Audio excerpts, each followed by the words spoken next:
Good morning students, NRP online classes में आपका स्वागत है।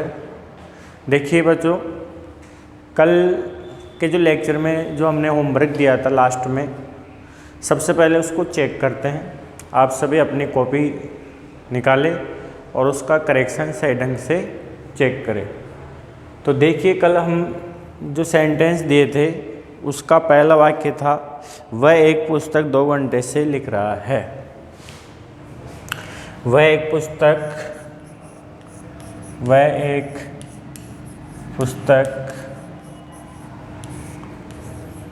2 घंटे से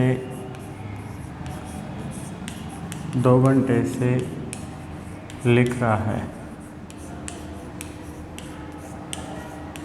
आप सभी अपना होमवर्क सही ढंग से चेक करें। He has been writing a book for 2 hours.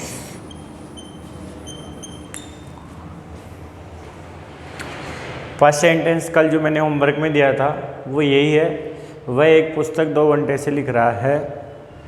He has been writing a book for 2 hours.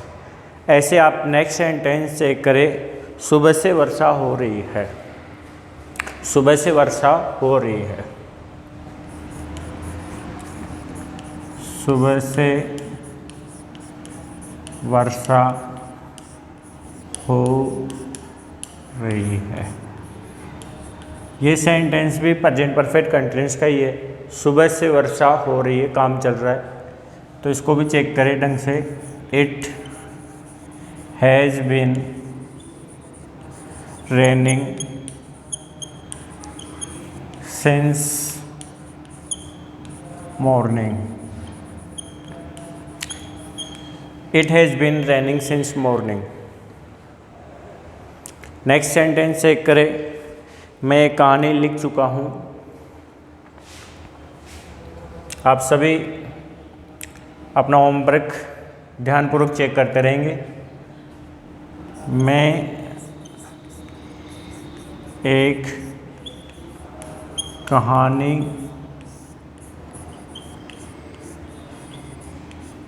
लिख चुका हूँ।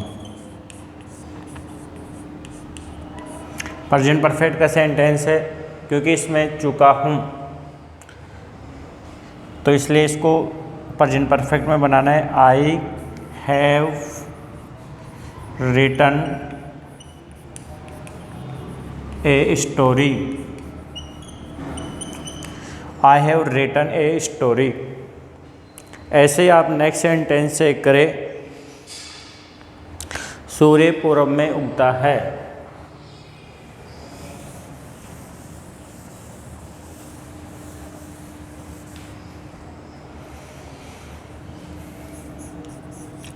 सूर्य पूरब में उगता है। सिंपल प्रेजेंट टेंस का वाक्य है, क्योंकि इसमें देखो ता है, मैंने बताया था क्लास में, ता है आता है वो सिंपल प्रेजेंट टेंस का वाक्य होता है। तो इसका जो आंसर होगा, the sun rises in the east.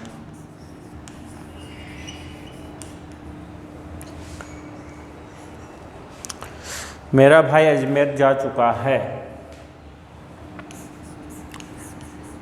मेरा भाई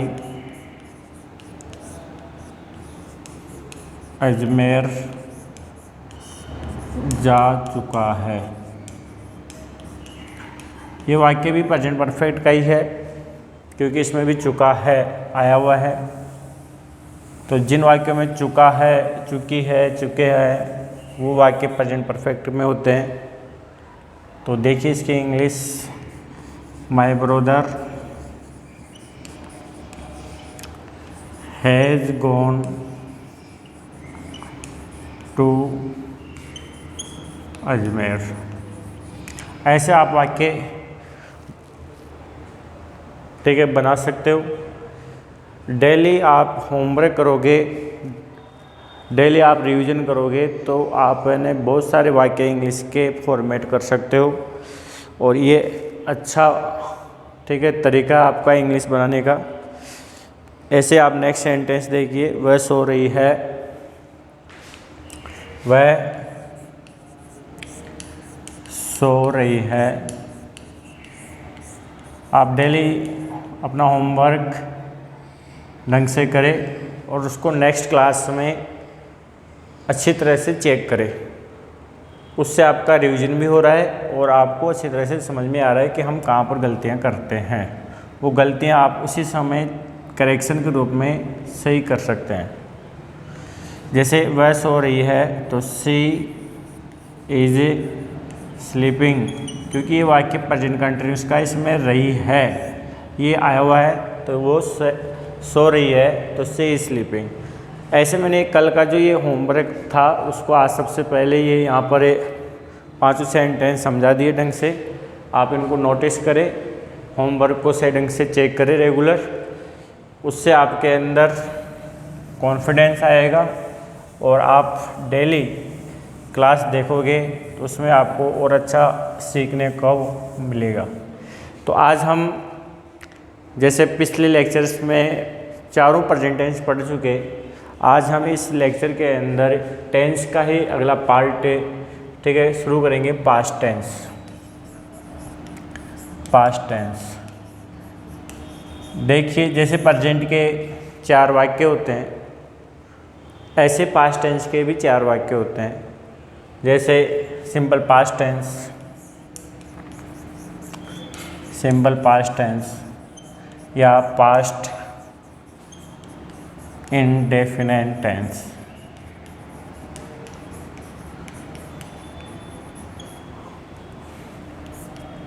past continuous tense,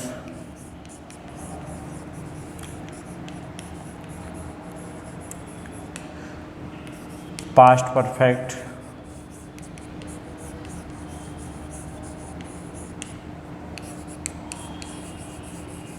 past perfect continuous.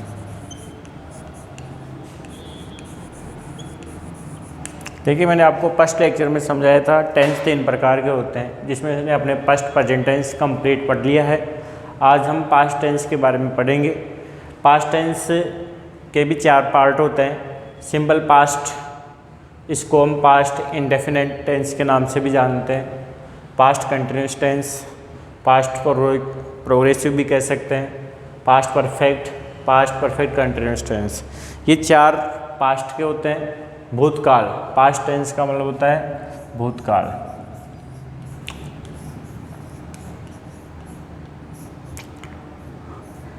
Past में जो कार्य कंप्लीट हो चुका है उसको हम पास्ट टेंस के नाम से जानते हैं। तो आज हम सबसे पहले सिंपल पास्ट टेंस के बारे में जानेंगे। देखिए, पास्ट टेंस के अंदर आप सबको पता है पास्ट का मतलब होता है भूतकाल। जैसे अपन टेंस को एक सिंपल लाइन से समझ सकते हैं। जैसे ये बिंदु प्रेजेंट को है, तो इससे पिछला जितना भी टाइम जो जा चुका है वो पास्ट होता है, और इस बिंदु से आगे जो भी टाइम चलेगा वो फ्यूचर मान लेते हैं। ऐसे हम एक सिंपल रेखा से टेंस को डिनोट कर सकते हैं कि जो ये बिंदु है जो इस समय है अभी, वो प्रेजेंट है, और इस अभी से पहले जो टाइम जा चुका, चाहे वो 2 मिनट पहले का हो, चाहे कितना ही समय जा चुका हो, वो पास्ट टेंस होगा, और आने वाला जो समय होगा वो फ्यूचर टेंस में होगा। इस प्रकार से हम ये डिनोट कर सकते हैं। तो पास्ट टेंस का मतलब होता है जो टाइम जा चुका, जो कार्य घटित हो चुके पास्ट में। हिंदी में जो इसकी पहचान होती है, आ की ध्वनि आती है, आ, ई, ए, या फिर था, थी, थे। देखिए, मैं कुछ सेंटेंस लिखता हूँ, उसके अंदर आप पहचान करके बताएंगे कि कौन सा टेंस है। जैसे मैंने एक वाक्य लिखा, she goes to school daily. दूसरा वाक्य मैंने लिखा, शी वेंट टू स्कूल।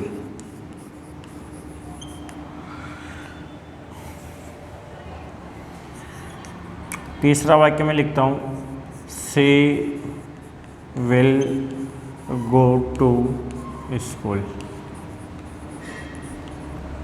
आप सभी नोटिस कर रहे होंगे कि प्रेजेंट टेंस में जो वर्ब है गो वर्ब है, उसमें ईएस ऐड हुआ है। इसका मतलब ये वाक्य सिंपल प्रेजेंट टेंस का है, सिंपल प्रेजेंट।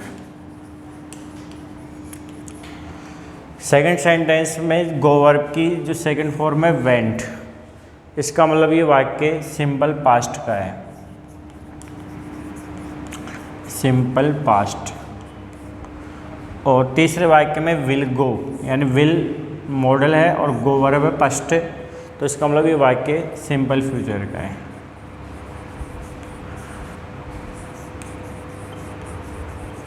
तो देखिए, जितने अलग अलग वर्ब होती है तो इसका मतलब है कि अलग अलग टेंस होते हैं। जैसे जिस वर्ब से अपन टेंस पहचानते हैं उसके अकॉर्डिंग अपन टेंस समझ जाते हैं कि फर्स्ट फॉर्म का मतलब प्रेजेंट टेंस से होता है तो वो प्रेजेंट टेंस मान लेते हैं।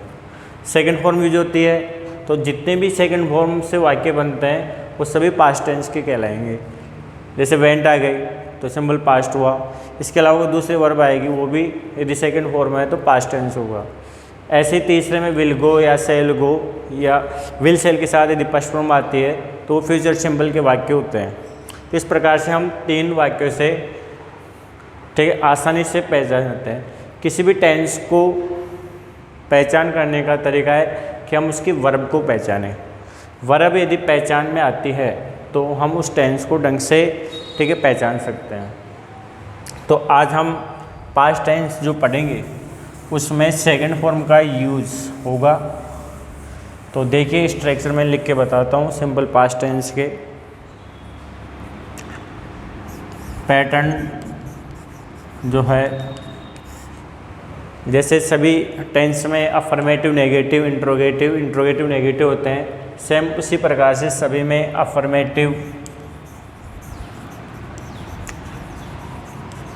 तो देखिए अफर्मेटिव का क्या स्ट्रक्चर है, सब्जेक्ट मेन वर्ब की सेकंड फॉर्म ऑब्जेक्ट,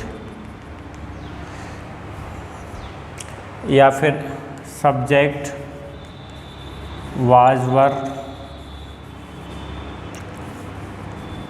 कॉम्प्लीमेंट, ये अफर्मेटिव स्ट्रक्चर है। ऐसे ही नेगेटिव में नेगेटिव वाक्य बनाने के लिए subject did not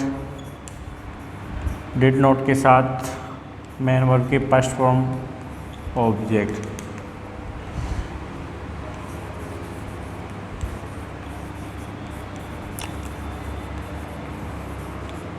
compliment,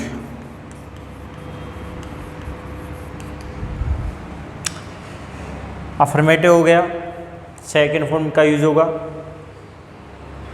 negative में डिड नॉट के साथ फर्स्ट फॉर्म का यूज होगा। इंट्रोगेटिव सेंटेंस में डिड वर्ब शुरू में आएगी, स्टार्ट में आएगी, सब्जेक्ट मेन वर्ब की फर्स्ट फॉर्म। ध्यान रखिए डिड के बाद में हमेशा फर्स्ट फॉर्म आएगी। अफर्मेटिव में तो सेकंड फॉर्म रहती है हमेशा, लेकिन डिड यहाँ पर ऑलरेडी पहले ही सेकंड फॉर्म में डू की, इसलिए यहाँ पर मेन वर्ब की सेकंड फॉर्म न होकर फर्स्ट फॉर्म ही रहेगी। कई बार अपन अफर्मेटिव को ही मानकर हमेशा सेकंड फॉर्म लगाते रहते हैं, जो गलत है। यदि डिड लगा दिया तो चाहे वो वाक्य नेगेटिव हो चाहे इंट्रोगेटिव हो, डिड के साथ में फर्स्ट फॉर्म रहेगी, क्योंकि डिड यहाँ पर पहले से ही सेकंड फॉर्म के रूप में यूज हो चुकी।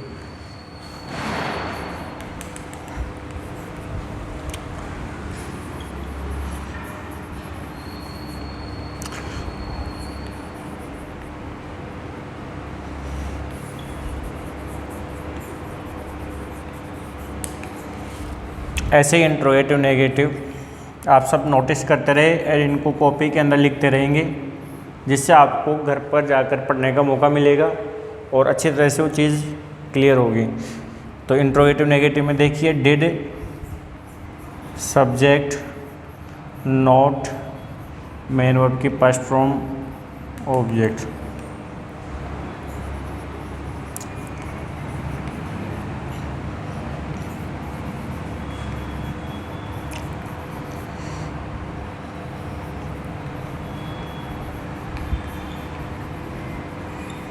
ऐसे सिंपल पास्ट टेंस में हिंदी के वाक्यों में दोबारा सुनिए अच्छी तरह से। जैसे वह बाज़ार गया, आ की ध्वनि, वह बाज़ार गई, वे बाज़ार गए, हम स्कूल गए, हमने गृह कार्य किया, हमने खाना खाया। जिनके अंत में ध्वनि आ, ई, ए की हो या था, थी, थे का प्रयोग हो, वो वाक्य simple past tense, past indefinite tense के होते हैं। सिंपल पास्ट के चारों स्ट्रक्चर्स आपके सामने हैं। अफर्मेटिव का जो स्ट्रक्चर होता है, सब्जेक्ट होगा, मेन वर्ब की सेकंड फॉर्म। अब मेन वर्ब की सेकंड फॉर्म सभी सब्जेक्ट के साथ यूज होगी, चाहे वो सब्जेक्ट सिंगुलर हो चाहे प्लूरल सब्जेक्ट हो। ऐसे आप सभी स्ट्रक्चर नोटिस करें ढंग से। नेगेटिव वाक्य में सब्जेक्ट डिड नॉट के साथ मेन वर्ब की फर्स्ट फॉर्म। इंट्रोगेटिव में डिड वर्ब जो हेल्पिंग वर्ब होती है उसको पहले लगाते हैं, उसके बाद में same structure subject main verb की फर्स्ट फॉर्म ऑब्जेक्ट, लास्ट में क्वेश्चन मार्क। ऐसे ही इंट्रोगेटिव नेगेटिव में did subject not main verb की फर्स्ट फॉर्म ऑब्जेक्ट, लास्ट में क्वेश्चन मार्क। अब मैं इन स्ट्रक्चर के आधार पर वाक्य समझाता हूँ। आप सबने ये नोटिस कर लिया होगा, कॉपी में नोट डाउन कर लिया होगा।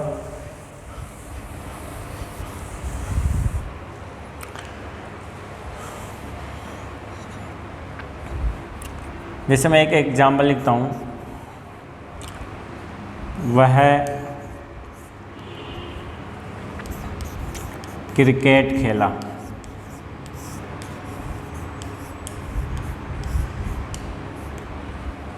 तो हम इसको कैसे बनाएंगे? He played cricket, he played cricket.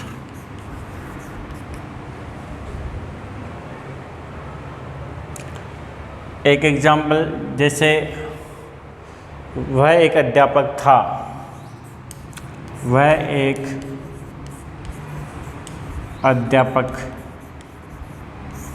था। तो इसको कैसे बनाएंगे? He was a teacher। देखिए यहाँ पर ये मेन वर्ब की सेकंड फॉर्म है, क्योंकि यहाँ पर ये फाइनाइट वर्ब है, इसमें क्रम हो रहा है, इसलिए यहाँ पर जो मेन वर्ब की सेकंड फॉर्म है उसके बाद में ये क्रिकेट ऑब्जेक्ट है।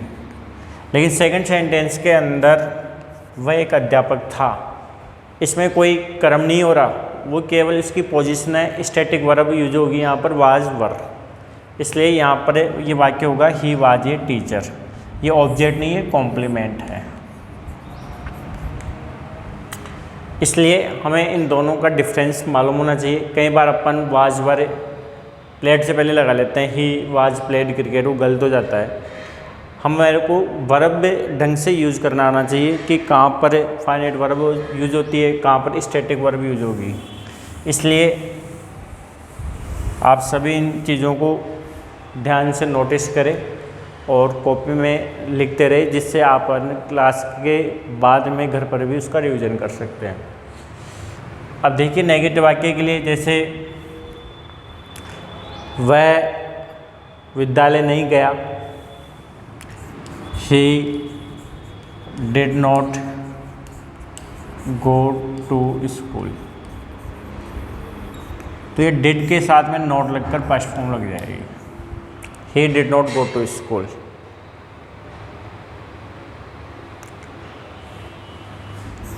मेरी माताजी ने खाना नहीं पकाया, my mother did not cook food।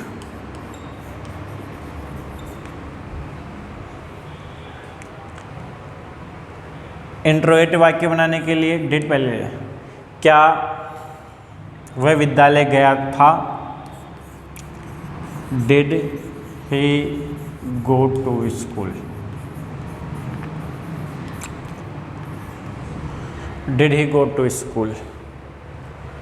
क्या वह विद्यालय नहीं गया था? Did he not go to school. ऐसे वाक्य बनाए जाते हैं। हमें ध्यान से सेंटेंस को समझना चाहिए कि हमें क्रिया के अंत में क्या दिया हुआ है। उसके अकॉर्डिंग हमें माइंड में ये देखना चाहिए कि वाक्य अफर्मेटिव है, नेगेटिव है या इंट्रोगेटिव है, इंट्रोगेटिव नेगेटिव है। सबकी अपनी अपनी पहचान होती है। यदि नेगेटिव होगा तो उसमें नहीं दिया जाता है, वह नहीं गया था। इंट्रोगेटिव होगा तो शुरू में क्या होगा, क्या वह विद्यालय गया था। इंट्रोगेटिव नेगेटिव होगा तो वर्ब में क्या शुरू में रहता है और नेगेटिव के लिए नोट दिया जाता है। ऐसे सबसे पहले उसके ढंग से ध्यानपूर्वक उस सेंटेंस को समझना चाहिए। यदि वो सेंटेंस समझ में आ जाता है तो उसके बाद में हमें सोचना चाहिए कि वो प्रेजेंट टेंस का वाक्य है, पास्ट का है या फ्यूचर का है। क्रिया के माध्यम से उसको अपन ढंग से पहचान कर सकते हैं और वाक्य ठीक है स्ट्रक्चर के रूप में बना सकते हैं। इस प्रकार से ये पास्ट टेंस के जो वाक्य होते हैं जिनके अंदर पास्ट टाइम मेंशन किया जाता है। पास्ट टेंस का मतलब सीधा सा भूतकाल है, तो ऐसे वाक्य के अंदर पास्ट टाइम मेंशन किया जाता है। जैसे I go to Jaipur last Sunday. अब इसमें पास्ट टाइम डिनोट किया जा रहा है, पास्ट टाइम। तो भूतकाल के वाक्यों में हमेशा पास्ट टाइम दिया जाता है। अब लास्ट संडे, पिछले रविवार को मैं जयपुर गया था, तो इसका मतलब है कि इस लास्ट संडे को यदि अपन ढंग से पहचानते हैं तो ये पास्ट टाइम है। और हमें जो वर्ब दी जाती है पास्ट फ्रॉम, उसकी सेकंड फॉर्म यूज की जाएगी I went to Jaipur last Sunday. ऐसे दूसरा वाक्य she do her work yesterday. तो येस्टरडे टाइम है पास्ट, तो इसके अंदर डू की सेकंड फॉर्म डिड आ जाएगी। इस प्रकार से पास्ट टेंस का यूज किया जाता है। I went to Jaipur last Sunday, तो लास्ट संडे पास्ट टाइम है। पास्ट टाइम को आप आइडेंटिफाई करेंगे। आइडेंटिफाई करने के बाद में आपको पता चलेगा कि हम कौन से वर्ब यहाँ पर कंप्लीट करेंगे। हर वाक्य के अंदर आपको ये चीज़ें दी जाती है, उसके अकॉर्डिंग आपने उस सेंटेंस को ढंग से समझकर आंसर भर सकते हैं, हिंदी ट्रांसलेट कर सकते हैं और हिंदी से इंग्लिश से बना सकते हो। तो देखिए, उसके बाद में हम अगला जो टेंस है past continuous. Past continuous, simple past के बाद में पास्ट कंटिन्यूस।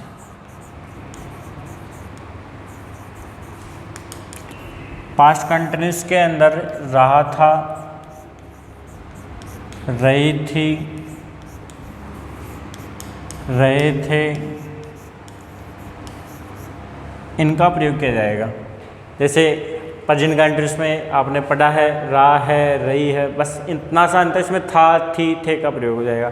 कंटिन्यूस है तो मैं पहले ही बता चुका हूँ, जितने भी कंटिन्यूस के वाक्य होंगे उनमें सब में आईएनजी का प्रयोग होगा। तो देखिए इसका स्ट्रक्चर पैटर्न कैसे बनेंगे। अफर्मेटिव में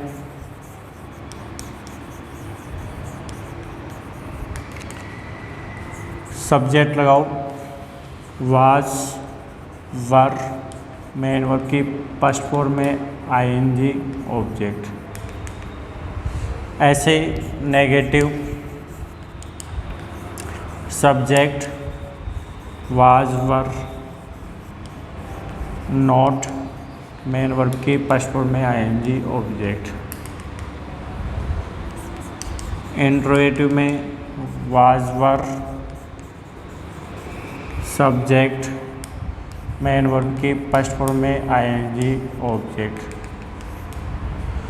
इंट्रोगेटिव नेगेटिव में was were subject not main verb के फर्स्ट फॉर्म में आईएनजी ऑब्जेक्ट। ऐसे आप same affirmative subject was were helping verb है, यहाँ पर वाज वर हेल्पिंग वर्ब है, मेन वर्ब के फर्स्ट फॉर्म में आईएनजी कंटिन्यूस का यूज होता है, इसलिए आईएनजी का प्रयोग कंटिन्यूस के लिए किया जाता है वाज वर सिंगुलर के साथ और वर प्लूरल सब्जेक्ट के साथ। हमेशा ध्यान रखें, वाज का प्रयोग सिंगुलर सब्जेक्ट के साथ और वर का प्रयोग प्लूरल सब्जेक्ट के साथ। बाकी सेम स्ट्रक्चर है। नेगेटिव के लिए subject was were not main verb के फर्स्ट फॉर्म में आईएनजी ऑब्जेक्ट। इंट्रोगेटिव में was were subject main verb में आईएनजी ऑब्जेक्ट। इंट्रोगेटिव नेगेटिव में was were subject not main verb के फर्स्ट फॉर्म में ING object question mark. Past continuous का मतलब है कि पास्ट में कोई कार्य शुरू हुआ था और वो अभी भी चल रहा था। जैसे मैं एक किताब पढ़ रहा था, मैं एक किताब पढ़ रहा था, मैं एक किताब पढ़ रहा था। I was reading a book. अब इसका तुम नेगेटिव भी बना सकते हो। कैसे बनाओगे? मैं एक किताब नहीं पढ़ रहा था, ऐसे बनाओगे। मैं एक किताब नहीं पढ़ रहा था तो आप ऐसे बना दो उसको, I was not reading a book, note लगा दो, I was not reading a book. Interrogative, क्या मैं एक किताब पढ़ रहा था, क्या मैं एक किताब, तो वाज पहले लगा दो, was I reading a book question mark. क्या मैं एक किताब नहीं पढ़ रहा था तो इसको बना दो, was I not reading a book. ऐसे हम चारों वाक्य बना सकते हैं। I was not reading a book negative हो गया। Was I reading a book interrogative हो गया। Was I not reading a book interrogative negative हो गया। तो देखिए, आपको अच्छी तरह से समझ में आना चाहिए कि हमें सबसे पहले रहा था, रही थी, रहे थे पर ध्यान देना चाहिए। उसके बाद में जो मैं स्ट्रक्चर यहाँ पर बताता हूँ उसको आप ढंग से नोट करें, उसको ढंग से समझें, उसको बार बार ठीक है पढ़ कर देखें, उसके बाद में उसको लिख के देखें तो आपको अच्छी तरह से वो चीज़ क्लियर हो जाएगी। मैं एक किताब पढ़ रहा था तो I was reading a book. मैं क्रिकेट खेल रहा था, आई वाज प्लेइंग क्रिकेट। वह सो रहा था, ही वाज स्लीपिंग। वह नाच रही थी, शी वाज डांसिंग। ऐसे हम कई वाक्य बना सकते हैं। अब देखिए, आप होमवर्क नोट करें जो आज अपन ने पढ़ा उसका आप है ना होमवर्क नोट करें। होमवर्क के रूप में आप देखिए,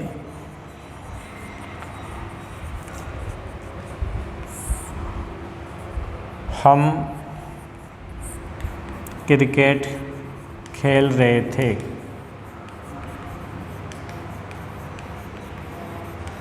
हम क्रिकेट खेल रहे थे। वह एक कहानी लिख रहा था।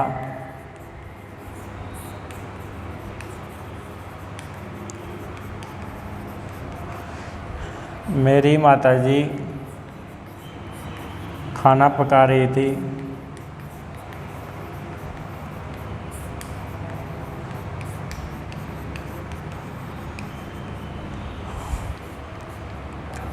वह सो रहा था।